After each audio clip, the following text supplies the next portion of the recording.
지금 이제 7시 됐으니까 슬슬 시작을 해볼게요. 요즘에 카카오음이랑 클럽하우스에서 뭐 원래도 진행을 하고 있지만 카카오음은 후원하기 기능이 생기고 클럽하우스는 녹음하기 기능이 생겨서 제가 이거 녹음도 종종 하고는 있거든요. 그래서 그것도 참고해 주시면 좋을 것 같고요. 그러면 일단 주제에 관해서 조금 설명을 드리고 바로 이야기를 드려볼게요. 일단 사실 이 핀테크에 대해서 이제 오늘 3편을 하려고 하고요. 가경님도 반갑습니다.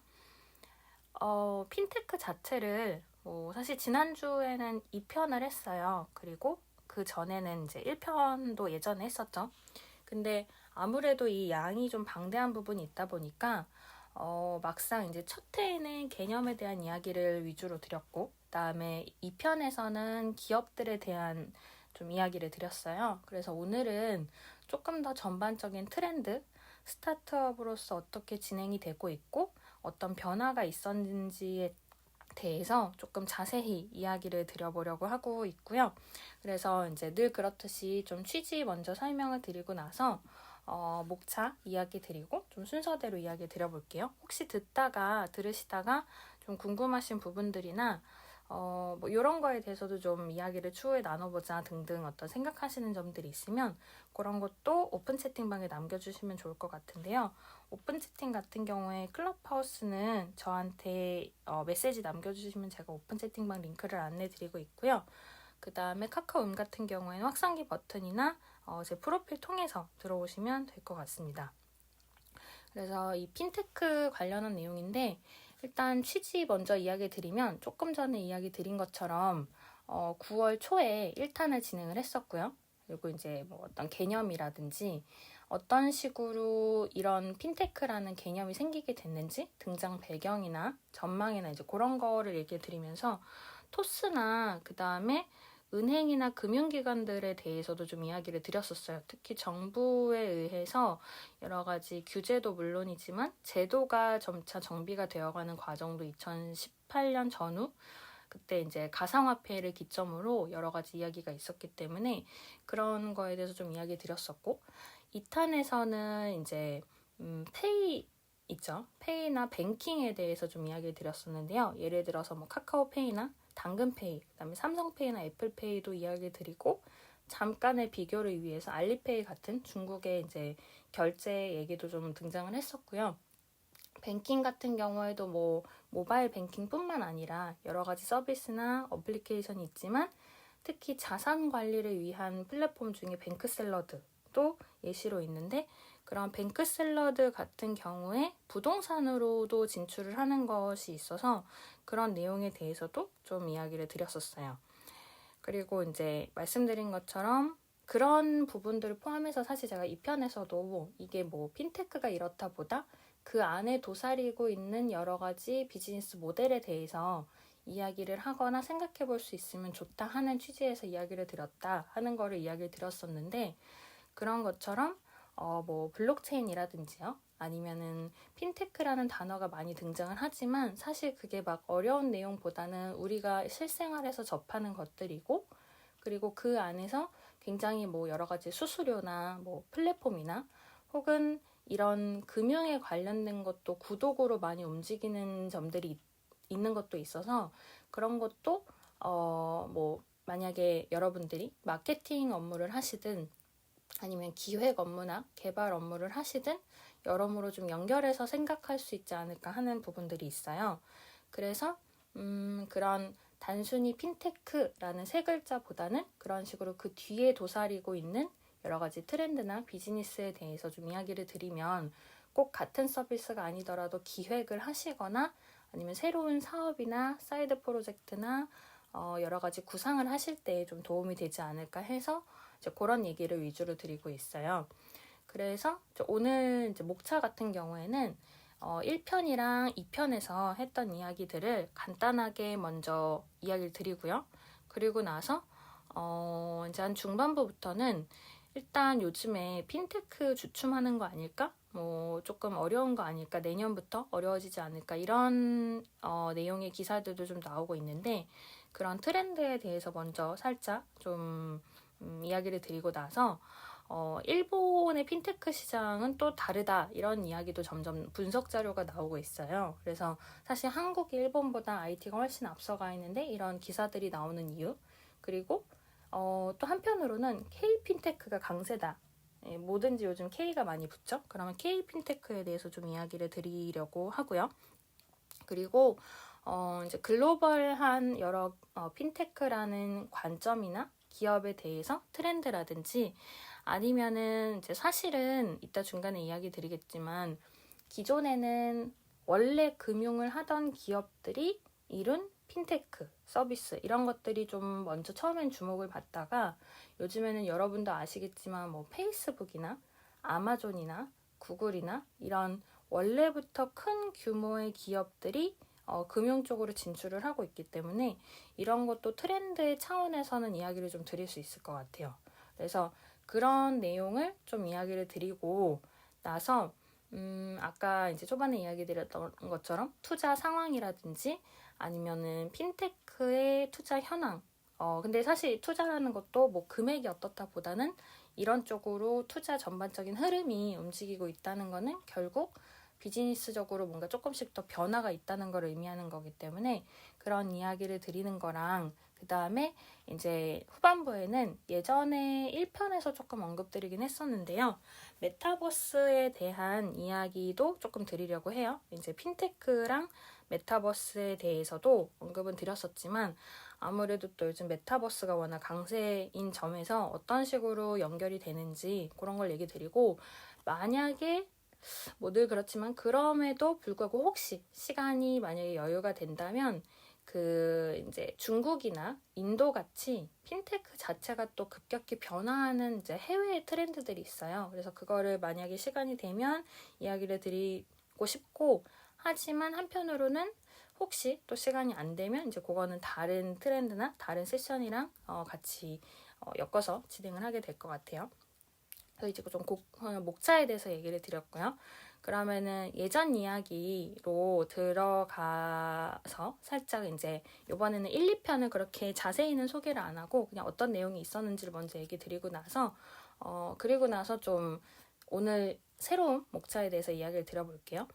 원래 이제 처음에 9월 초에 했을 때는 그때 이제 2편에서도 잠깐 얘기 드렸던 것처럼 1편의 취지는 처음에 네이버랑 카카오가 금융 규제가 시작된다라는 걸로 주가가 폭락하는 데에서 이 핀테크가 어떤 걸까? 핀테크 규제를 왜 한다고 하는 걸까의 관점에서 핀테크의 정의를 이야기 드렸었고 전망이나 장단점에 대해서도 좀 이야기 드렸었어요.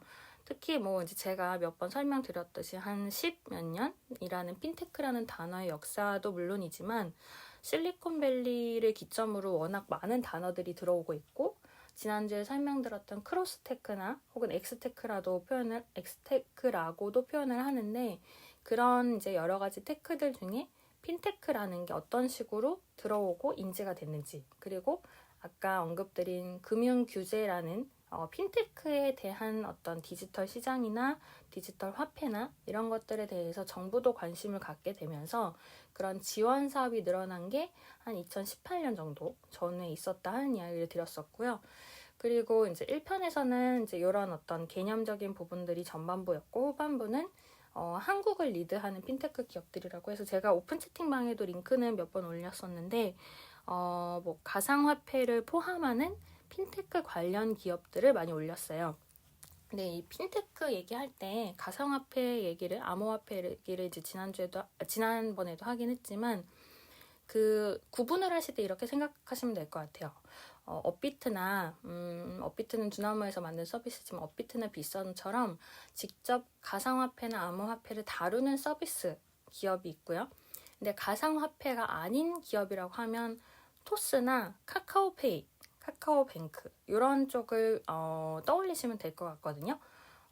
토스나 이제 페이 쪽은 사실 암호화폐를 다루는 건 아니지만 파이낸셜이라는 금융에 관련된 서비스를 제공하고 있기 때문에 그런 식의 핀테크 차이가 있다고 보시면 좋을 것 같아요. 그리고 이제 1편에서 메타버스랑 핀테크가 어떤 식으로 움직이고 있는지 좀 간단히 이야기를 드렸었어요. 그게 9월 초였고 지난주 이제 11월 말에 핀테크 2차에서 좀 이야기를 드렸던 거는 페이나 뱅킹에 들어가기 이전에 핀테크라는 그 단어가 핀테크이기도 하지만 지금도 핀테크는 많이 쓰는데 제가 이제 1, 2편에서 소개드렸던 것처럼 BFSI라는 제목에 있는 것 같은 단어를 많이 쓰고 있어요. 근데 이게 뭐 뱅킹, 파이낸셜 서비스 인슈런스에서 뱅킹이나 금융이라는 분야랑 보험이라는 분야도 이제 금융의 한 축이다 보니까 핀테크에 좀 더 구체적으로 들어왔다라는 이야기를 드렸고 뱅킹이라는 것도 사실 그냥 파이낸셜의 하나겠지라고 해서 핀테크에 계속 포함이 되어 오다가 아예 단어를 조금 더 서두에 내놓는 형식으로 BFSI라는 이런 분야가 이제 나오게 됐다 하는 얘기를 드렸었는데 제가 이제 그 2편에서 이야기를 드렸던 것도 사실 핀테크라는 분야가 해외에서 시작이 되면서 우리나라로는 조금 시간이 걸렸어요. 오는 데까지.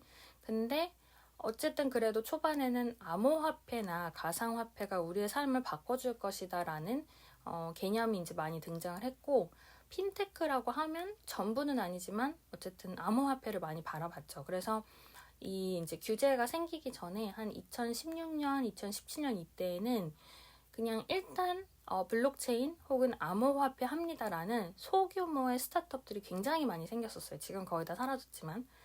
근데 그때 그래서 많은 기업들이 이제 뜨고 지듯이 생기고 나서 2017년, 2018년 이때 규제가 생겼죠. 우리나라에서. 그 암호화폐 앞으로 뭐 체크하겠다. 이 뭐 은행이랑 잘 연결돼야 되고 뭐 개인정보도 체크하고 이런 것들이 최근에 또 계속 구체화되고는 있지만 그때 이제 갑자기 2017년, 2018년에 규제가 등장하면서 뭐 김치 프리미엄이라는 단어도 그 전후에 있었고 뭐 여러 가지 유행어가 등장을 했죠. 그리고 나서 근데 이제 그런 규제가 지난 2편에서도 말씀드렸듯이 우리나라에서만 한해서의 상황은 아니었고 조금씩 기준이나 생각은 달라도 각 나라에서 계속해서 화제가 되긴 했어요. 이거를 자산으로 인정하느냐, 뭐 화폐로 인정하느냐, 혹은 디지털 자산이라는 개념을 어떻게 생각하느냐 하는 것들이 계속해서 등장을 하게 됐고 그러다 보니 핀테크라는 거를 다루는 기업들이 암호화폐 좀 조심해야겠다. 이거 함부로 다루면 규제에 걸려서 갑자기 손해를 보거나 소비자들한테 피해를 끼칠 수도 있겠다라는 조심스러움이 생긴 거죠. 그래서 사실 규제가 꼭 뭐 이제 암호화폐의 규제를 떠나서 여러 가지 법의 규제가 좋을 때도 있고 나쁠 때도 있는데 일단 그런 암호화폐라는 것이 조심스러운 존재가 되고 나니까 말씀드린 것처럼 핀테크라는 분야에서 우리는 암호화폐는 안 하는 핀테크입니다 라는 쪽으로도 좀 많이 집중이 되게 됐고 그러면서 말씀드린 것처럼 BFSI라는 뱅킹 파이낸셜 서비스 인슈런스라는 뱅킹도 좀 구체적으로 보고 금융도 금융이지만 조금 더 금융이랑 보험도 나누어서 생각하게 되는 그런 식의 글로벌한 토픽 혹은 워딩이 등장을 하기 시작했거든요. 그래서 이 배경에 대해서 물론 제가 지금 핀테크에서 암호화폐가 좀 빠지게 됐다. 하는 것도 있지만 안 하는 것도 늘어났다 하는 얘기는 이제 팩트 부분이고요. 근데 이제 이걸 통해서 정말 BFSI라는 단어를 궁극적으로 쓰게 됐는지 아니면 그 연결고리가 어떤지는 그냥 제가 이제 추측한 부분이기 때문에 이제 그거는 좀 걸러서 감안해서 생각해 주시면 좋을 것 같고요. 그래서 이제 그런 얘기를 지난주에 드리면서 페이랑 뱅킹에 대해서도 좀 구체적으로 얘기 드렸었어요. 삼성페이랑 애플페이가 우리나라에서 어떤 식으로 활약을 하고 있는지 애플페이는 활약은 아직 안 하고 있죠. 근데 언젠가는 들어올 거라고 애플 제품을 선호하시는 분들을 많이 바라보고 있고 그리고 이제 우리나라 특유의 뭐 교통카드라든지 어떤 결제가 되는 부분에서 많이 폭발적으로 사용이 진행이 됐고 그리고 뱅킹 같은 경우에도 토스도 있었지만요. 카카오페이가 상장을 하고 뭐 카카오뱅크도 있지만 그다음에 뭐 그 K뱅크라든지 여러 가지 모바일 뱅킹에 대해서도 좀 이야기를 드렸어요. 비교하는 차원에서. 그리고 페이나 뱅킹 말고도 핀테크라는 개념에서는 자산 관리나 금융 플랫폼이 굉장히 많은데 뱅크샐러드나 페이코도 있고요. 근데 뱅크샐러드 같은 경우에는 이제 원래 이제 자산 관리 금융 플랫폼이다라고 해서 등장을 했는데 워낙 토스를 포함해서 많은 뱅킹 기업이나 뭐 혹은 핀테크 기업들이 우리도 자산 관리 해줄 수 있어요. 우리도 금융 관리해 줄 수 있어요. 이렇게 많이 등장을 하다 보니까 조금 주춤하는 것 같다라는 기사가 많이 있었고, 그 와중에 뱅크샐러드가 우리 금융만 하는 거 아니고 부동산도 진출할 거예요 라고 기사가 나와서 그런 내용에 대해서도 좀 소개를 드렸었고요. 그리고 나서 이제 뭐 핀테크와 블록체인이라는 뭐 늘 붙어있는 주제이긴 하지만 그런 거랑 글로벌한 트렌드에 대해서 조금 간단히 이야기를 드렸었죠. 이 편에서 그래서 이제 우리나라 같은 경우에는 이런 금융 관련된 수수료가 0원인 경우가 많지만 해외에선 아니다 보니까 해외에서는 수수료를 0원으로 만들어주는 것조차 굉장히 혁신적인 비즈니스 모델이 되기도 한다는 것도 조금 특징으로 말씀을 드렸어요. 그런 점에서는 우리나라에서는 당연하지만 해외에서는 당연하지 않은 서비스가 있고, 해외에서는 당연한데 우리나라에서 안 당연한 것도 분명 있을 거거든요. 그런 서비스나 제품이나 컨텐츠를 잘 찾으면 분명 그것도 뭔가 돈을 벌 수 있는 새로운 비즈니스 모델이 되지 않을까 싶고, 그런 부분이 아마 여러분도 여러 가지 생각하시는 사업 아이템이 되지 않을까 싶어요. 그게 이제 지금까지 이야기가 1편, 2편의 이야기였고요. 그러면 이제 3편, 오늘의 얘기를 좀 들어가서 아까 목차는 좀 이야기 드렸지만 조금 구체적으로 이야기를 들어가 볼게요.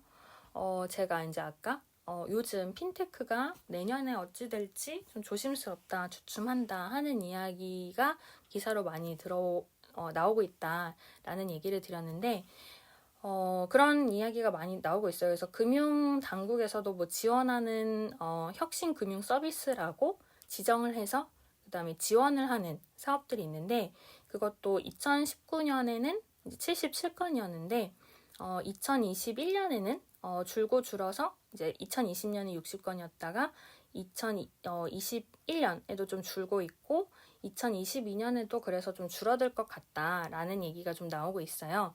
근데 이게 단순히 사업의 개수가 늘고 줄어든다라는 얘기보다는 어떤 이제 지원 사업이나 그 규모가 줄어든다는 거는 시장 자체가 성장을 덜 하는 게 아닐까라는 것에 대해서 사람들이 좀 생각을 하게 되고 있고요. 그거의 이제 실질적인 여부를 알기 이전에 예상 규모라는 것들이 또 줄어들 수 있다라는 점에서 많이 조심스럽게 보고 있고, 핀테크 관련된 이제 주식 시장에서 11월 중순에도 전반적으로 좀 하락을 했다고 해요. 뭐 예를 들면 페이팔 쪽에서도 좀 주가가 하락한다든지 하는 부분들이 있었다고 하는데, 물론 이런 제가 뭐 주식이나 주가에 대해서 이 세션에서 다루려는 건 아니니까 이제 그거에 대해서 자세히 분석을 하는 거는 다른 기사들도 많이 있을 것 같은데요.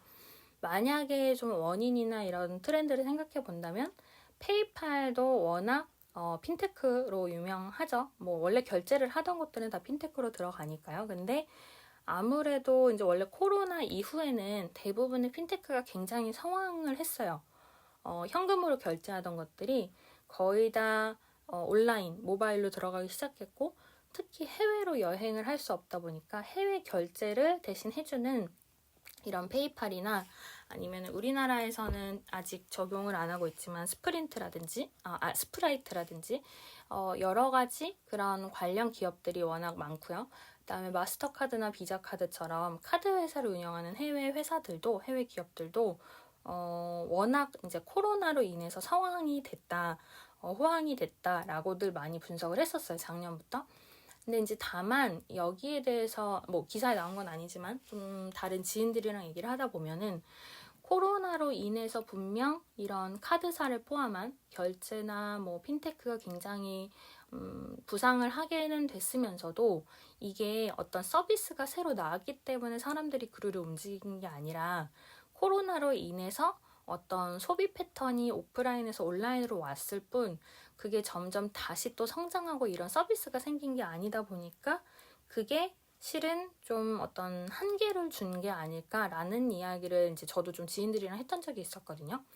코로나로 인해서 분명 어떤 메리트는 받지만 거기에서 서비스의 혁신이 일어났던 거는 아니다 보니까 결제를 온라인으로 하는 데서 그치고, 그래서 굉장히 어떤 새로운 서비스나 비즈니스가 생긴 건 아니다 보니까 비즈니스 모델에서 막히게 되는 거죠. 그래서 그런 부분들이 어쩌면 이런 뭐 페이팔의 주가가 하락한다든지 이런 걸로 영향을 끼쳤을 수도 있을 것 같아요. 약간 개인적인 생각이지만. 근데 이제 이런 식으로 주가가 하락하는 핀테크 기업도 있다 보니까 조금 이게 점차 주춤하는 게 아닐까 하는 시각이 나오고 있는데, 또 막상 한편으로는 K 핀테크라는 얘기도 좀 많이 나오고 있어요. 이것도 한 10월, 11월에 얘기가 계속 나오고 있는데, 그러니까 그런 예산 규모나 혹은 움직임이나 지원 사업은 좀 줄어들거나, 그 다음에 특정 기업의 뭐 페이팔 같은 주가나 이런 부분들은 좀 낮아지는 것처럼 보여도, 하지만 실제로는 해외에서 좀 글로벌하게 봤을 때 핀테크 관련 기업들 자체는 계속 늘어나고 있다고 보고 있거든요. 그리고 우리나라에서도 기존에 있던 핀테크 기업들이 굉장히 성장을 많이 하고 있다고 보고 있어요. 사실 이런 뭐 성장률이나 성장세, 그 다음에 아까 같은 지원 사업의 규모나 뭐 국가의 지원 예산 같은 거를 봤을 때 이걸 가지고 우리가 막 모든 상황을 예측하기는 어려운 부분도 있고 좀 결과론적인 부분도 늘 있기는 하거든요. 이제 그래서 뭐 무조건 이게 잘 된다 아니다라고 단편적으로 설명하기는 어렵지만, 그래도 이런 핀테크의 기업 수 자체가 개수가 이렇게 늘고 있고 성장세이라는 점들을 생각을 했을 때에는 지원 사업의 규모는 줄어들지라도 기업들의 숫자가 늘어나고 있으니 그만큼 비즈니스 모델이나 서비스는 좀 다양해질 수 있다고는 볼 수 있을 것 같아요. 그러니까 워낙 오히려 성장을 이미 기업들이 하고 있기 때문에 지원 사업이 좀 줄어든다는 측면도 일단 볼 수는 있는 거죠. 뭐 무엇이 옳다보다는 관점적인 차원에서. 그러다 보니까 뭐 우리나라에서 이제 기존의 핀테크를 하던 기업들도 물론이고요. 그리고 해외에서 우리나라로 진출을 하려고 하거나 우리나라에서 해외로 진출하려는 기업들도 많이 있는 것 같아요. 뭐 미국도 그렇고 중국도 그렇고요. 그 다음에 쿠팡 같은 경우에는 작년에 이미 쿠팡페이를 분사를 시키면서 간편 결제 시장으로 뛰어들었다고 하는데, 이 당근페이 같은 경우에도 올해 11월 요번 달 초에 나왔었고요. 그러다 보니까 이런 페이를 통해서 진출을 하는데 결국 기존에 있던 기업이나 시장이나 혹은 빅테크라고 제가 아까 이야기 드렸던 페이스북이나 뭐 구글, 아마존 같은 이런 큰 곳에서 많이 움직이고 있고, 우리나라도 쿠팡이나 당근마켓처럼 국내 기업이 큰 성장세를 보이면서 결제 시장이나 핀테크로 많이 뛰어들고 있는 것 같아요. 뭐 토스는 원래 핀테크를 하고 있었으니까 국내에서도 워낙 잘하고 있지만 그런 것들이 있고요. 근데 한편으로는 중국이나 인도 경우에는 시간이 되면 괜찮으면 이야기 드리겠지만 일본 같은 경우에도 지금 핀테크 시장이 앞으로 성장을 할 것 같다라는 분석이 좀 나오고 있어요. 다들 아시다시피 사실 IT는 한국이 많이 빠르죠, 일본보다. 그래서 일본의 이제 산업이 조금 뭐 저물어가는 거 아니냐, IT는 특히 이제 느리다 하는 거를 일본에서도 알고 있어요. 일본에서도 한국이나 중국처럼 IT가 빨라야 되는데 좀처럼 이 워낙 기업들이 오래됐고 그다음에 덩치가 크다 보니까 좀처럼 이 IT화 되지 않는다는 것에 대해서 일본도 과제를 느끼고는 있는데, 이 핀테크 자체가 앞으로 좀 갑자기 급성장하려는 추세가 좀 있거든요. 그래서 워낙 일본도 현금 문화였는데 이제 코로나 즈음을 계기로 페이나 뱅킹이 점차 등장을 하기 시작했고, 물론 그럼에도 불구하고 우리나라보다는 아직 아날로그하기는 해요. 은행 서비스 같은 거를 인터넷으로 다 할 수가 없고 막 직접 찾아가야 되는 경우들도 있고 해서 아직은 아날로그하기는 하지만, 코로나 이후에 특히 일본의 이제 간편 결제 시장 페이 부분이 굉장히 늘어나고, QR코드를 통한 결제 같은 경우도 원래 일본에서 오래되기는 했지만 요 2019년, 2020년에 코로나를 계기로 갑자기 또 많이 늘어났다고 하더라고요. 그리고 일본의 교통카드가 뭐 이제 스이카, 파스모 이런 서비스들이 있는데, 거기에서도 단순히 교통카드 이상의 핀테크를 사실 결제가 됐었는데 더 구체적으로 뛰어들려고 하고 있다고 해요. 그러다 보니까 핀테크 자체의 시장이 앞으로 일본에서 성장을 한다고 하고, 그러면 이제 제가 봤을 때는 IT는 점점, 옛날에는 일본이 한국에 외주를 주기도 했지만 지금은 한국이 더 빠르게 성장하고 있기 때문에 한국에서 일본으로 새로운 서비스들이 들어가는 경우가 굉장히 많거든요. 그러다 보니까 이런 핀테크 관련해서도 꼭 핀테크에 한하지 않고 IT나 뭐 콘텐츠나 많은 부분들이 그럴 것 같지만 한국에서 일본으로 흘러가는 그런 흐름이 차츰 생기지 않을까 싶은 게 좀 일본의 핀테크에 관련된 부분이라고 볼 수 있을 것 같아요. 그리고 이제 그런 부분뿐만 아니라 아까 말씀드린 것처럼 빅테크 기업들이 금융으로 좀 진출하는 것도 사실 요즘의 트렌드이기는 하죠. 그래서 원래도 네이버나 카카오 같은 경우에도 페이의 회사가 아니었지만 페이로 많이 서비스를 진출한 것들도 있고요. 그 다음에 은행들도 이제 국내의 여러 빅테크라는 입장에서는 뭐 네이버나 카카오 같은 포탈이 아니더라도 은행들도 각각 뭐 메타버스를 고려하거나 아니면은 이런 페이나 뱅킹에 대해서 조금 더 구체적으로 뛰어들거나 그다음에 어플도 사실 여러분들이 은행의 어플들을 쓰시다 보면 계속해서 뭔가 업그레이드가 많이 되고 있거든요.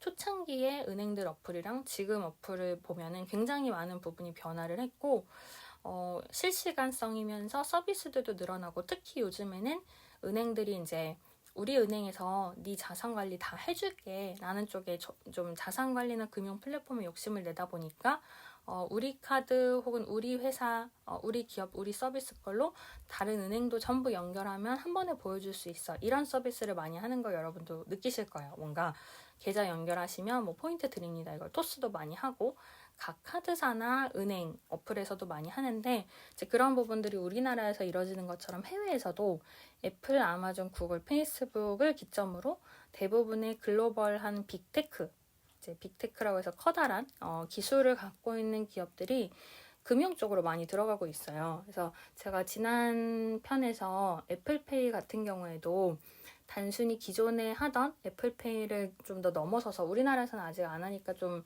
모호하게 보일 수는 있지만 원래는 이제 결제가 그냥 되는 부분이거든요. 근데 그걸 더 넘어서서 굉장히 장기로 된 할부를 서브스크립션 개념으로 애플페이에 도입을 할 거다라고 애플페이가 최근에 발표를 하면서도 좀 움직이고 있어요. 그리고 아마존은 아마존페이도 여러 가지 구축을 하고 있는 것 같고 구글도 뭐 안드로이드 마켓에서 뭐 구글로 이제 다 결제가 되고 하는 것처럼 대부분의 큰 기업들이 결제 시장을 많이 노리고 있고 이런 거에 대해서는 제가 이제 2편이나 1편에서도 아마 조금 언급을 드렸었던 것 같은데 클럽하우스 예시도 제가 몇 번 이야기는 드렸었거든요. 클럽하우스는 핀테크는 아니에요. 그냥 이제 음성 플랫폼이죠. 카카오미나 클럽하우스나 여러 가지 다른 오디오 플랫폼처럼. 근데 클럽하우스가 만약에 비즈니스 모델을 넣는다면 어떻게 될까라는 것이 클럽하우스가 1월에 투자를 받고 나서 많은 분들이 주목을 했던 부분이고 현재는 일단 후원하는 것이 우리나라는 아니지만 해외에서 스트라이프라는 기업을 통해서 연결이 되어 있는데 꼭 그런 스트라이프다 뭐 어떤 기업의 연결이다를 떠나서 후원이라는 기능 외에도 어쨌든 개인의 계좌나 카드 번호가 붙기 시작하면 거기서부터는 정말 많은 길이 열리거든요. 클릭 한 번으로 구독할 수 있어 라고 하면 많은 사람들이 그리고 그게 큰 금액이 아니면 구독 버튼을 누르게 되고 혹은 구독이 아니더라도 어떤 서비스를 간단하게 결제할 수 있으면 거기서 점점 수수료를 받을 수 있게 되는 거죠. 특히 제가 우리나라는 수수료 0원인 게 많지만 해외에는 수수료가 유료인 게 많아요 라는 얘기를 몇 번 드렸는데 이런 경우에도 만약에 클럽하우스가 한국의 감성을 별로 주목하지 않고 그냥 단순히 글로벌한 입장에서 수수료를 조금씩이라도 받겠다라고 어떤 서비스의 클릭마다 수수료를 받게 되면 그것도 이미 계좌나 카드가 연결되어 있으면 굉장히 자연스럽게 그리고 빠르게 간편하게 결제가 되는 것들이 있다 보니까 그런 점에서 많이들 이제 금융으로 진출을 하려고 하죠. 그 뭐 꼭 수수료 때문은 아니지만 비즈니스적으로 많은 서비스의 허들을 낮춰줄 수 있기 때문에요. 거래를 여기서 할 수 있다라는 것이 의미하는 것들이 많아지다 보니까 그런 식으로 빅테크가 금융업에 진출을 하고 있고 그 이유는 그런 어떤 개인의 자산이나 금융 정보를 통해서 수많은 비즈니스 모델을 연결할 수 있다는 게 좀 특징이라고 볼 수 있을 것 같아요. 다만 우리나라에서도 뭐 좀 잘 되면 뭐 이렇게 얘기하면 조금 삐뚤어져 보일 수는 있지만 어쨌든 시장이 커지면 규제가 생기는 게 늘 있죠. 타다도 그랬고 그 외의 서비스들도 그랬고 뭐 암호화폐도 그랬고 해외에서도 사실 똑같아요. 뭐 이제 플랫폼이든 빅테크 기업이든 잘 되고 있으면은 여기는 잘 되고 있다 뭐 이런 거보다도 여기서 독점을 하면 시장이 못 움직이지 않을까 라는 관점에서 이제 규제가 생기는 거고, 그래서 워낙 뭐 아마존이나 마이크로소프트나 구글이나 애플처럼 큰 기업들은 해외에서 그 나라의 규제가 많이 생기기도 했죠. 미국 내에서 규제를 적용한다든지 세금이 어떤 뭔가 추가적인 법률을 통해서 제정이 되거나 요청을 받거나 하는 것들이 많이 늘어났던 것처럼 해외에서도 앞으로 그런 규제는 계속해서 생길 것 같아요. 그러면 당연히 우리나라도 해외도 그 규제를 피하면서 적절히 합법적으로 비즈니스를 하기 위한 이런 서비스의 전환이 일어나게 되고, 그런 데에서 또 계속해서 새로운 비즈니스 모델이 생겨나는 거거든요. 그러니까 꼭 규제가 나빠서 피하는 건 아니지만 그래도 돈을 벌려면 조금 더 원활한 방법을 찾으려다 보니까 그런 식으로 모델이 변화하기도 하고, 혹은 그때그때 대처를 해야 되다 보니까 그래서 우리가 비즈니스 모델이라는 걸 신경을 쓰게 되는 것 같아요. 돈을 잘 번다도 물론이지만 워낙 세상이 빠르게 급변하는 가운데 어떤 모델링을 생각해야 더 효과적이고 효율적으로 혁신을 추구하거나 아니면 사업을 진행하거나 장기적으로 갈 수 있을까, 이런 부분들이 비즈니스 모델이라고 볼 수 있을 것 같고요. 그리고 이제 이런 식으로 많은 빅테크 기업들, 포털이나 국내 해외 대기업들이 굉장히 많은 비중으로 금융으로 가고 있고, 꼭 그런 기업들이 아니더라도 기존의 핀테크를 원래 하고 있던 암호화폐 기반 핀테크이든 암호화폐 비기반 핀테크이든 그런 기업들이 계속해서 늘어나고 서비스를 확장하고 있고, 코로나를 기점으로 무엇이 주춤을 하든 아니든 사람들이 많이 들어가고 있는 게 현실이고요. 그러다 보니 우리나라도 우리나라지만 해외에서도 정말 많은 핀테크 기업들이 늘어나고 있어요. 이거는 핀테크뿐만이 아니라 좀 어떤 이제 비즈니스가 잘 된다고 하면 그 비즈니스의 틈새 시장이 계속 생기거든요. A 회사랑 B 회사가 생겼어요. 그러면 얘네가 계속 가는 게 아니라 A 회사랑 B 회사가 경쟁하는 사이에서 남은 땅을 먹기 위한 C 기업이나 D 기업이 생기기도 하고, 그 다음에는 A 기업과 B 기업의 제휴를 만들기 위한 E 기업이 등장하거나, B 기업과 C 기업의 연결을 위해서 도와주는 에이전시 같은 F 기업이 등장을 하기도 하고, 그리고 또 이런 ABCDEF의 마케팅 에이전시나 혹은 브랜딩을 도와주는 또 새로운 기업이 등장하고, 이런 것들이 늘 비즈니스가 흘러가는 방향인 거거든요. 그러다 보니 핀테크 같은 경우에도 제가 금융, 자산관리, 페이, 뱅킹 이런 것들이 있어요 라고 이야기를 오늘 했죠. 지난주엔 또 여러 가지 좀 분류를 얘기 드렸지만, 그러다 보니 이제 미국이나 홍콩이나 독일, 스웨덴 이쪽에서도 회계나 재무 관련된 핀테크 기업도 늘어나고 있고요. 자산관리도 물론이고, 그 다음에 제가 보험 얘기했는데 보험이랑은 좀 다른 축이지만 대출 시장도 급격하게 성장을 하고 있어요. 요거는 근데 이제 또 나라마다 그 다음에 어떤 대출이냐 하는 종류마다도 굉장히 상황도 다르고 여러 가지 규제도 다르고 하기는 한데, 어쨌든 대출 시장도 사실 금융이랑 꼭 같이 움직이긴 하거든요. 그리고 우리가 대출이라는 단어만 들으면 좀 마이너스적인 요소가 있을 수는 있지만 론이나 할부라고도 표현이 될 수도 있고, 혹은 대출을 통해서 기업이 자본금이나 자산이나 이런 걸 관리하는 경우들도 있기 때문에 여러 가지 케이스를 통틀어서 보시면 좋을 것 같고요. 그 다음에 신용 점수나 분석에 대해서도 데이터 분석이 이루어지는 기업들이 미국에서 많이 떠오르고 있다고 해요.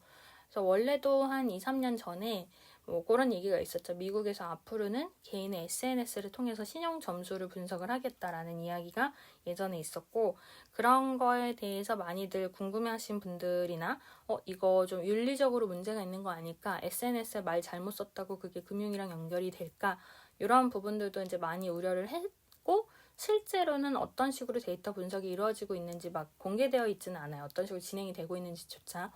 근데 다만 그런 신용 점수에 대해서 분명히 사람들이 신경 쓰는 부분은 있고, 그거에 대해서 특히 꼭 그게 SNS를 통한 건 아니더라도 이 사람이 이런 자산이 있고 이런 대출 서비스를 신청을 했고, 그 다음에 이런 식의 큰 소비에 대한 움직임이 있었다라고 할 때 개인정보를 특정하지 않아도 그런 카드 결제 내역이나 아니면 대출 내역이나 혹은 어떤 커다란 소비에 대해서 분석을 하다 보면 이 사람이 앞으로 어떤 서비스를 이용할지, 어떤 대출을 하려고 할지, 혹은 어떤 결제를 하려고 할지 패턴이 보이는 부분들에 대해서 많이들 분석을 하고 그게 이제 AI나 머신러닝이나 딥러닝으로도 연결이 되는 것 같아요.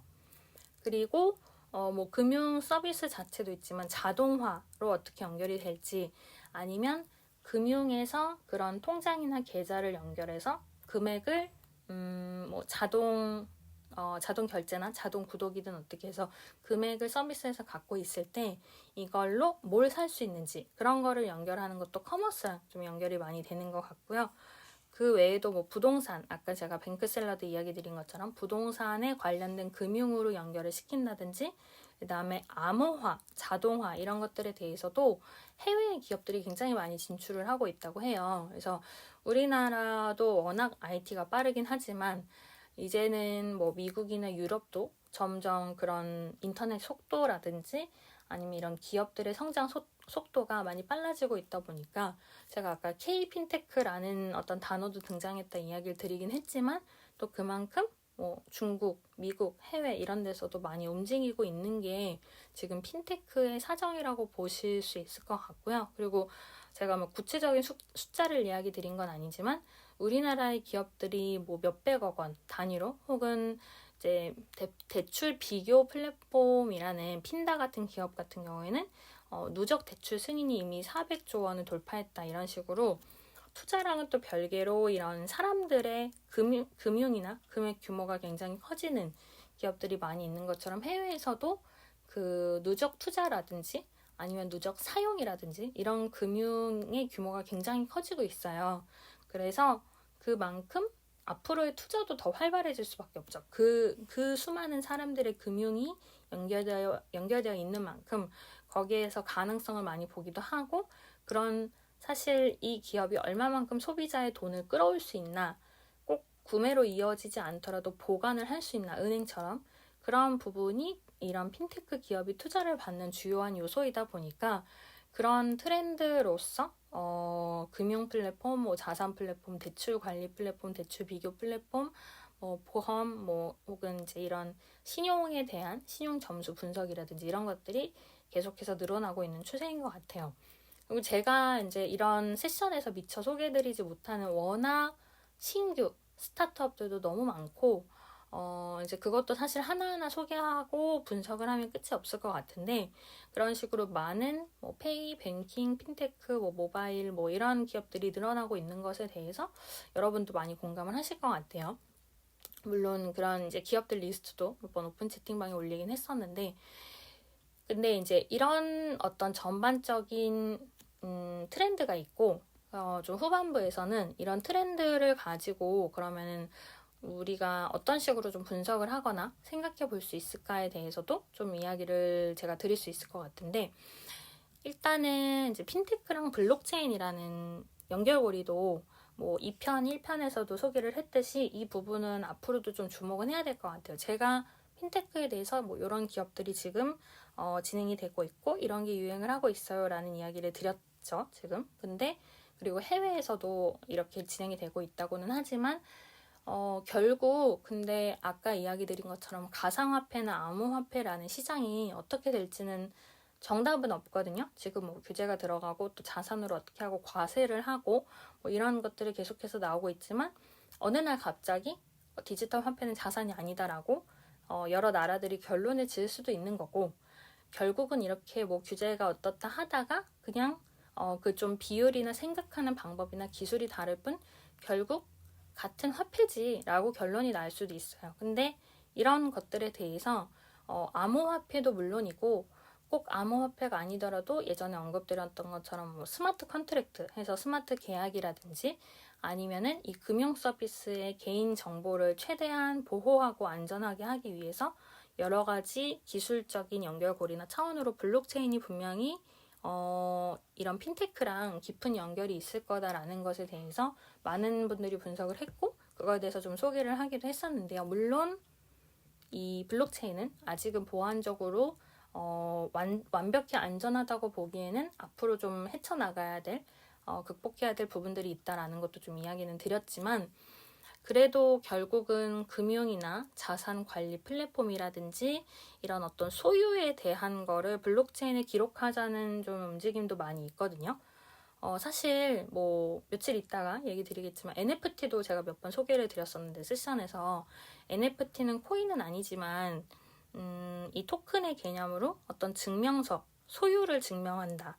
혹은 뭐 자격증이나 저작권 같은 거다라는 개념으로 이제 저도 얘기를 드렸었고 워낙 그렇게 얘기가 많이 나오고 있는데 그런 식으로 소유를 증명하는 것을 블록체인을 쓰자고 하고 있고 그러다 보면은 우리가 단순히 갖고 있는 통장에 있는 돈 말고요. 그 다음에 가상화폐 하나지 않더라도 분명 디지털 자산들이 점점 종류가 많아질 거거든요.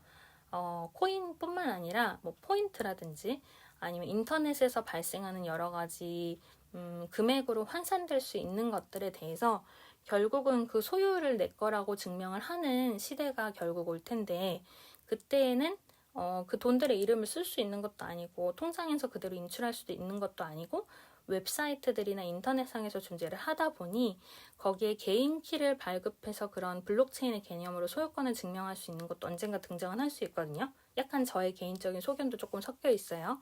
그렇게 하다 보면은 결국 사람들이 말하는 거래의 기록이라는 데 대해서는 이런 소소한 디지털 자산에 대한 소유권까지 같이 증명을 하기 위해서 핀테크의 블록체인을 접목시키는 것이 많이 검토가 될 수도 있고 그 외에도 원래 이제 블록체인이라는 개념이 외환 거래나 그 외국 간에 이제 돈을 송금하고 거래하고 무역을 할 때 그 돈을 어디서 맡았다가 누구한테 빌려주지?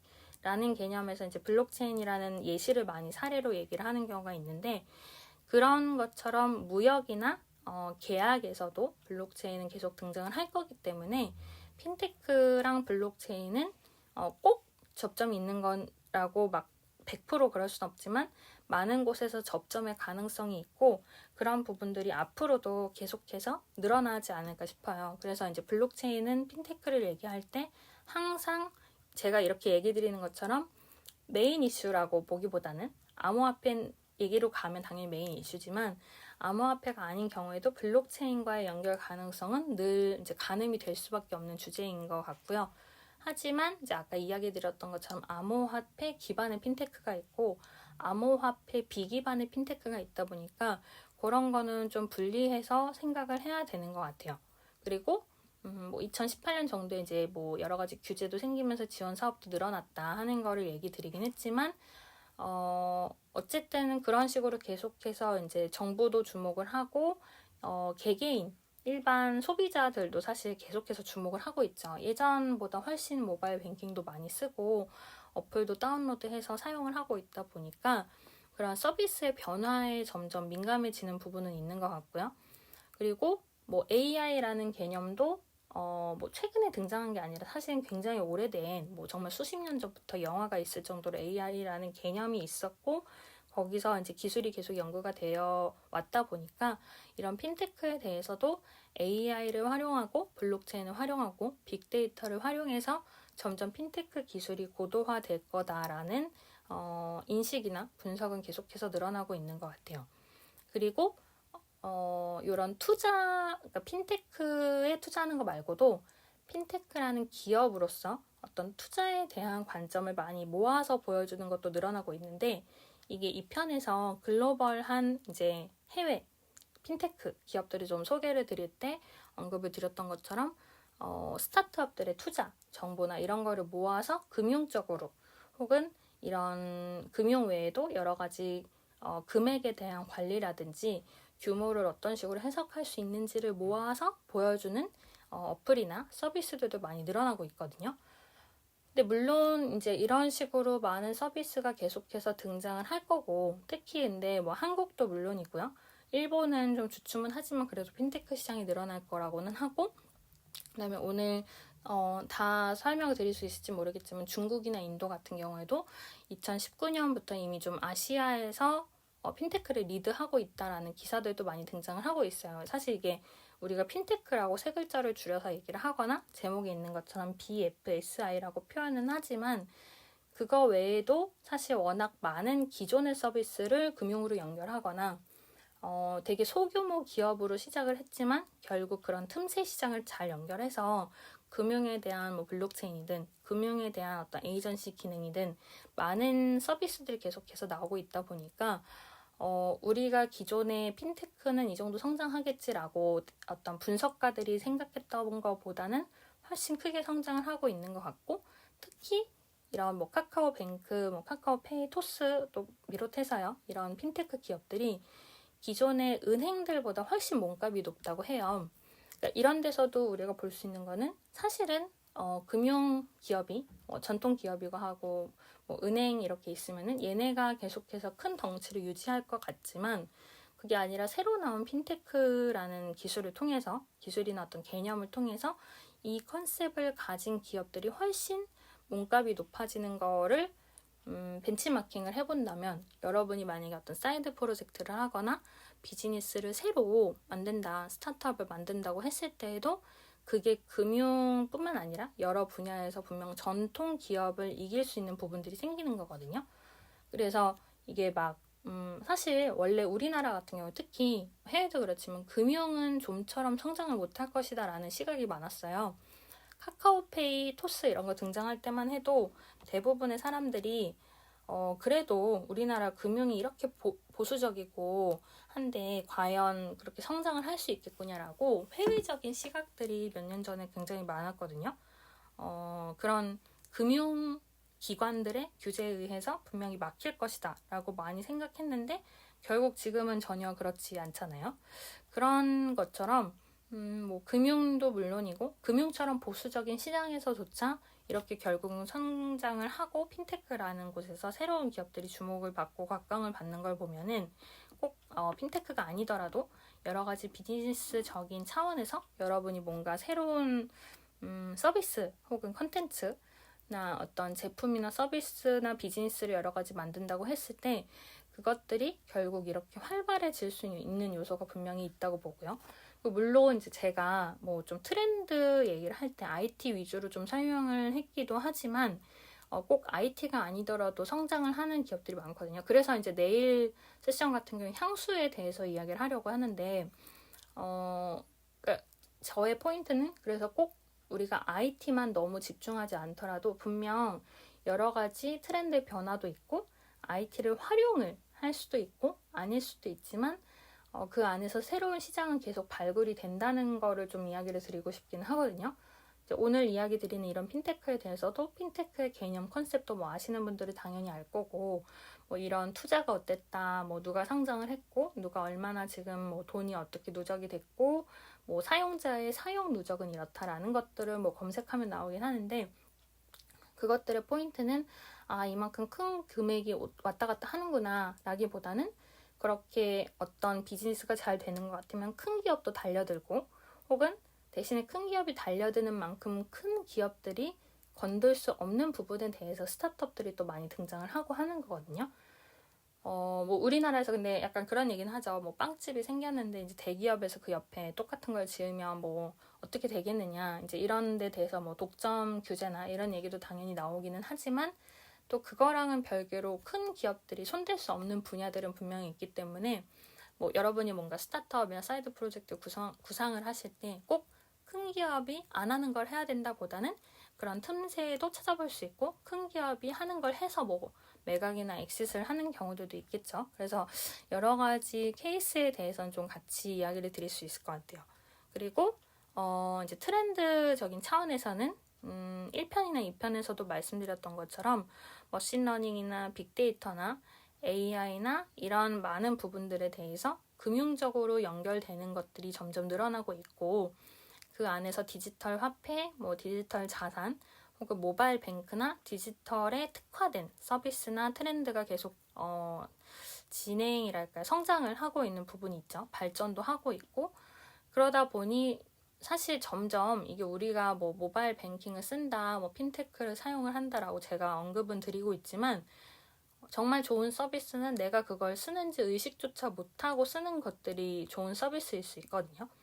초반에는 이거 되게 좋은 서비스다라고 뭐 인식을 해서 입소문이 나는 과정은 분명히 있겠지만 어느덧 그냥 삶의 일환이 되어서 내가 의식하지 않아도 불편함을 느끼지 않고 정말 자연스럽게 입금하고 이체되고 뭐 송금하고 결제되고, 정말 구독하는 것도 한번 구독 버튼 누르면 좀처럼 취소를 하지 않게 되는 어떤 습성 같은 게 있잖아요. 그런 식으로 그냥 자연스럽게 계속해서 결제하게 되거나 사용을 하게 되는 것이 어떻게 보면 좀 궁극적인 비즈니스의 방향이라고 볼 수 있고, 그런 점에서도 여러분이 뭐 비즈니스를 하거나 컨텐츠를 제작하시거나 하면은 이게 의식을 해서 내가 봐야 돼가 아니라 정말 삶의 일환, 일상 속에서 그냥 스며들 수 있는 그런 부분들도 비즈니스가 될 수 있다는 거에 대해서 같이 고민해 보시면 좋을 것 같아요. 그래서 사실 제가 뭐 마케팅이나 기획 얘기를 언급할 때도 있지만 그런 경우에도 굉장히 특별하게 보이기 위한 마케팅도 있고요. 저는 이제 마케팅의 분류나 어떤 기법 소개를 할 때 여러 가지 이야기 드렸었지만, 혹은 틈새만을 들어가는 것도 있지만, 혹은 그렇게 해서 단어로 언급하지 않더라도 일상생활 속에서 우리가 의식하지 않고 사용하는 서비스들의 대부분은 그만큼 굉장히 편리하고 이미 녹아들어 있기 때문에 굉장히 많이 사용을 하고 그만큼 많은 매출이 대부분 그 기업으로 들어간다고 보실 것 같아요. 그러니까 네이버로 검색을 하고 카카오톡을 하면서 어떤 뭐 태그 검색을 하거나 이런 부분들조차 사실은 전부 광고나 수수료나 비즈니스로 연결이 되는 부분들이 어떤 비즈니스의 단면이라고 볼 수 있을 것 같고요. 그리고 지금 이제 아까 제가 국내에서 핀테크 기업들이 굉장히 늘어나고 투자 규모도 늘어나고 있다고 이야기 드렸는데, 금융 쪽, 금융기관들이나 이런 데서도 인수를 하거나 제휴를 하는 게 점점 적극적으로 바뀌고 있어요. 아까 얘기 드렸던 것처럼 금융업계는 사실 굉장히 보수적이거든요. 어느 나라든 간에. 그래야 그런 어떤 금융에 대한 기조나 철학을 유지할 수 있겠죠.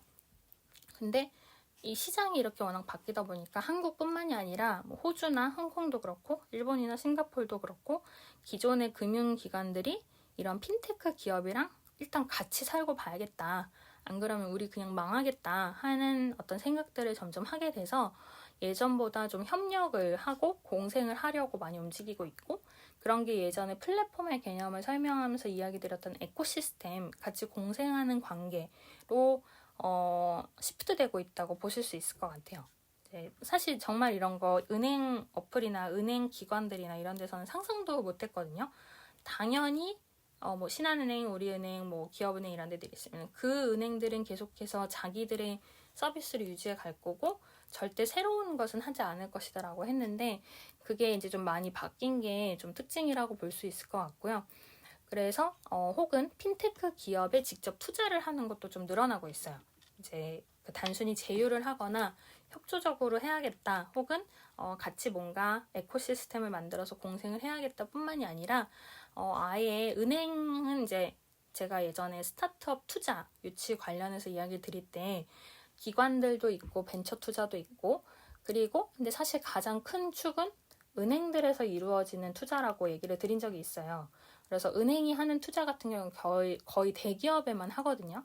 무슨 은행이 투자를 했다, 혹은 뭐 투자에 대한 보증을 했다 하면 그건 대부분의 대기업들에 대한 것만 진행을 했었어요. 근데 지금은 대기업이 아니더라도 이런 스타트업이나 좀 소규모이지만 점차 성장하는 기업들이 있으면 그쪽에 투자를 하는 경우들이 굉장히 늘어나고 있고, 이게 실리콘밸리에서는 원래 그랬는데 우리나라는 안 그랬던 것이 점점 변화를 하고 있어요. 그래서 뭐 꼭 핀테크가 아니더라도 뭐 헬스케어나 자율주행, 모빌리티나 그다음에 블록체인이나 IoT나 AI 같은 데에도 계속해서 이제 투자나 출자를 하고 있고, 그래서 이제 2021년 기준으로요. 우리은행은 뭐 한 500억 원, 뭐 신한은행 한 300억 원, 뭐 하나은행 77억 원, 뭐 국민은행 뭐 17억 원, 이 정도의 어떤 몇백에서 몇십억 이런 단위의 금액들을 그런 새로운 테크놀로지 관련된 스타트업들에 투자를 많이 했다고 하거든요. 이런 식으로 해서 여기 투자를 받았다고 소개가 되는 기사들에 나오는 그런 핀테크 기업들을 보면은 제가 봐도 여기는 들어봤는데 여기는 못 들어본 것 같다 하는 되게 새로운 기업들인데도 그렇게 많이 투자를 받을 정도이다 보니까 이 핀테크라는 게 그냥 한순간의 유행이 아니라 정말 이렇게 좀 축적되어 가는 시간인 것 같기도 해요. 이제 그만큼 많은 분들이 관심도 갖고 있고 실생활에서 쓰고 있고 제가 아까 얘기 드린 것처럼 일상에 스며들어 있는 서비스를 볼 수 있는 부분들이 있는 거죠. 그래서 이런 핀테크 안에서 개인의 투자 방식도 뭐 부동산이든 저작권이든 NFT 포함해서 많은 부분들이 변화를 하고 있다 보니까 이제 그런 걸 좀 이야기 드릴 수 있을 것 같고, 특히 이런 핀테크와 투자에 대해서 제가 이제 뭐 저작권 얘기까지 하면 며칠 있다 또 이야기 드릴 NFT 2편이랑도 좀 연결이 되겠죠. 그래서 이런 부분들이 결국은 전반적으로 다른 비즈니스랑도 연결되는 주제라고 좀 보실 수 있을 것 같고요.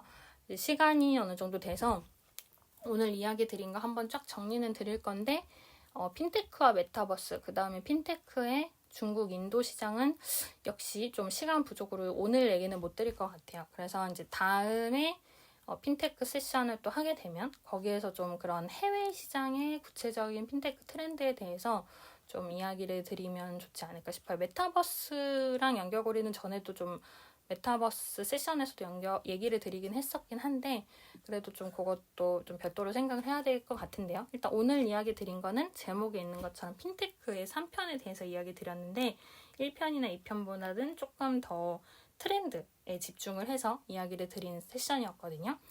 처음에는 제가 이제 뭐 취지나 목차를 이야기 드린 다음에 1편에서랑 2편에서 어떤 이야기 드렸는지 간단하게 좀 소개를 드렸어요. 1편에서는 이제 최신 당시의 뉴스, 9월 초의 뉴스를 이야기하면서 핀테크의 개요, 그다음에 어떤 전망이나 등장한 배경이라든지 어떤 식으로 역사가 흘러왔고 장단점이나 특징이 있는지를 이야기 드렸었고, 특히 핀테크에 관련된 우리나라의 좀 유명한 기업들에 대해서 어떤 서비스가 있는지 좀 소개를 드렸었어요. 그리고 그런 금융기관들이 메타버스를 활용하면서 핀테크로 점차 들어가고 있다, 도입이 되고 있다라는 거를 예전에 9월 초 1편에서 이야기 드렸었고, 그 다음에 오늘 얘기 중에 초반부에 지난주에 이야기 드렸던 핀테크 2편에서 이야기 드렸던 거는 페이나 뱅킹 위주로 좀 이야기를 드렸었죠.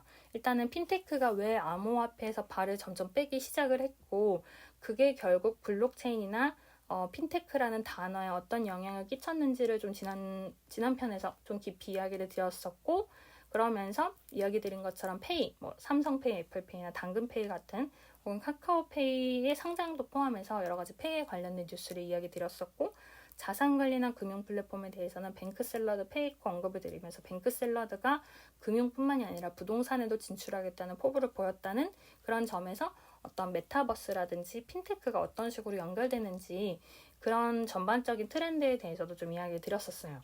그리고 1편이나 2편에서 이야기를 드렸던 단어가 지금 제목에도 있는 것처럼 BFSI라고 해서 Banking, Financial Service and Insurance라는 금융에서 뱅킹을 더 부각을 시켜서 뽑고 거기에 대해서 보험이라는 분야도 굉장히 구체적으로 들어가고 있는 이런 워딩에 대해서도 그런 이제 암호화폐에 대한 규제나 변화를 기점으로 핀테크가 변화를 하면서 거기에 대해서 어떤 식으로 워딩도 뭔가 새로 생기거나 서비스들이 성장하고 있는지에 대해서 2편에서 이야기 드렸었고요. 오늘 이야기 드린 거는 이제 중반부부터 이제 좀 새로운 이야기 드렸는데, 일단 요즘에 우리나라 핀테크 괜찮을까? 주춤하는 거 아닐까? 내년엔 어떻게 될까? 라는 이야기가 점점 등장하는 거에 대해서 좀 이야기를 드렸고요. 하지만 이제 얘기 드린 것처럼 K핀테크라는 시장도 포함해서 핀테크라는 것에 대한 지원 사업의 규모나 예산은 줄어드는 것처럼 보여도 이미 국내의 기업들이 굉장히 강세를 보이고 있고 워낙 성장률이 크기 때문에 핀테크 자체는 앞으로도 더 성장할 것 같다라는 이야기를 좀 드렸어요. 그리고 일본의 핀테크 시장에서도 좀 언급을 드렸고, 이런 코로나를 기점으로 변화하는 모습들에 대해서 이야기 드렸죠. 그리고 우리나라의 대기업들도 계속해서 금융으로 진출을 하는 뭐 은행이나 뭐 네이버나 카카오 같은 포털 기업들이나 이런 데서 계속해서 금융으로 진출을 하는 것처럼 해외에서도 아마존, 구글, 페이스북, 애플 뭐 등등 많은 빅테크 기업들에서 금융 쪽으로 진출을 하고 있고, 그 사이에서 이제 페이팔이나 비자나 마스터카드에 대해서도 여러 움직임에 대해서 좀 소개를 드렸고요. 그리고 이런 암호화폐에서 뭐 발을 뺀다 아니다 이런 핀테크의 여러 가지 개념이나 기업들 종류 외에도 결국은 그걸 통해서 어떤 식으로 투자를 받거나, 우리나라는 이런 기업들이 있지만 미국, 독일 이런 해외에서는 어떤 기업들이 점차 지금 주목을 받고 있고 어떤 서비스를 변경해 가고 있는지에 대해서도 좀 오늘 후반부에서 이야기를 드렸고요. 그리고 핀테크라는 걸 통해서 이 핀테크 산업 혹은 사업의 영역에 투자가 들어가는 내용도 얘기 드린 한편으로는 핀테크라는 안에서 투자 관리를 하거나 자산 관리라든지 이런 걸로 연결을 해주는 서비스들이 있는 거에 대해서도 좀 이야기를 드렸어요. 그래서 좀 오늘은 핀테크의 트렌드에 초점을 많이 둔 세션이었고, 사실 메타버스랑 핀테크는 예전에 좀 언급을 드리긴 했었는데 오늘 다시 한번 좀 구체적으로 얘기를 하려고 했으나 좀 시간이 부족한 내용이라, 그 다음에 중국이나 인도에 대해서도 핀테크 트렌드가 좀 많이 발전을 하고 있는 게 있어서 그걸 얘기 드리려고 했지만 그거는 조금 오늘은 시간이 부족할 것 같고요. 다만 이제 제가 중간에 몇 번 언급을 드리고 강조를 드렸던 거는 이게 핀테크라는 어떤 단어 혹은 뭐 꼭 기술에 우리가 특화해서 이걸 바라본다라기보다는 이야기 드린 것처럼 이런 새로운 기술이나 뭐 새로운 비즈니스나 새로운 사업 영역이 등장을 했을 때 분명 그걸 통해서 영감을 받는 부분들이 있고, 대기업이 진출을 한다 아닌다랑은 또 다르게 대기업이 진출 못하는 영역이나 틈새 시장도 있고, 혹은 굉장히 새롭고 혁신적이고 어떤 정말 필요한 서비스나 비즈니스나 컨텐츠이다 보면은 굉장히 기술적으로 접근하지 않아도 분명 금융기관에서 투자를 하거나 관심을 갖거나 제휴를 하려고 시도를 하는 부분들에 대해서도 오늘 중간중간에 언급을 드렸어요. 그래서 내일 세션에서 예정하는 향수 관련된 시장이나 막 어떤 비즈니스 이런 것처럼 꼭 IT에 한정해서 생각하지 않더라도 여러 가지 기획이나 마케팅 차원에서의 관점에서 또 비즈니스 좀 바라볼 수 있는 부분이 있을 거고, 그런 걸 통해서 너무 기술적, 너무 사업적 혹은 너무 어떤 특정 분야에 특화된 이라기보다는 이런 많은 연결고리나 접점이나 혹은 트렌드의 변화를 통해서 내가 만약에 스타트업을 만들거나 사이드 프로젝트를 새로 한다면 저런 트렌드도 있을 수 있겠네, 저런 것도 좀 참고해 볼 수 있겠네, 아니면 저런 특징은 내 비즈니스에 이 부분 참고하고 이 부분은 좀 참고하기는 어렵지만 분명히 내가 저 서비스를 또 소비자로서 이용하거나 내가 투자자가 돼서 저 서비스를 바라볼 때, 저 기업이나 컨텐츠를 바라볼 때 어떤 특징을 고려하면 좋겠구나 하는 부분들이 좀 특징으로 여러분들이 이런 세션에서 참고가 되시면 좋을 것 같고, 그게 이제 제가 늘 얘기 드리는 포인트거든요. 단순히 뭐 트렌드가 어떻다, 숫자가 어떻다 보다는 그걸 통해서 내가 하는 비즈니스, 뭐 컨텐츠, 사업이나 투자 아니면 서비스나 제품에 이런 식으로 녹아 들어갈 수 있겠다라는 포인트를 여러분들이 많이 발견을 하시면 좋을 것 같아요. 그래서 그게 이제 제가 늘 세션에서 이야기 드리는 포인트고, 당연히 이거에 대해서 많은 분들이 생각도 다를 수 있고, 늘 이야기 드리다시피 비즈니스나 비즈니스 모델은 정답이 있는 게 아니라 최적화를 찾아가는 과정이기 때문에 이런 부분에 대해서도 여러 가지 의견이 있으시면 오픈 채팅방에 많이 남겨주시면 좋을 것 같습니다. 그리고 관련된 자료나 뭐 분석된 링크 같은 게 있으면 제가 또 오픈 채팅방을 통해서 좀 이야기를 드릴 수 있을 것 같고요. 오픈 채팅방은 말씀드린 것처럼 클럽하우스는 메시지 주시거나 카카오 음원 확산기 버튼이나 제 프로필 버튼 통해서 들어오시면 될 것 같고요. 이 카카오 음원 후원하기 기능이나 클럽하우스에 생긴 녹음하기 기능 통해서도 여러 가지 또 참고해보시고 재밌게 사용을 해보시면 좋을 것 같습니다. 오늘은 8시보다 조금 몇 분 오버를 했는데 그래도 재밌게 들어주셨으면 감사하고요. 아침 일찍부터 들어주신 분들도 너무너무 감사드리고, 카카오음에서 지금 이모티콘 날려주시는 분들도 너무너무 감사드리고요. 늘 들어주시는 점 너무너무 감사하고, 오늘도 월요일 한 주 힘찬 시작 되시면서 밥 챙겨 드시고 추위 조심하시는 하루 되시면 좋을 것 같습니다. 자세한 이야기는 또 오픈 채팅에서 나눌게요. 네, 이모티콘 감사드리고 방은 이만 닫겠습니다. 3, 2, 1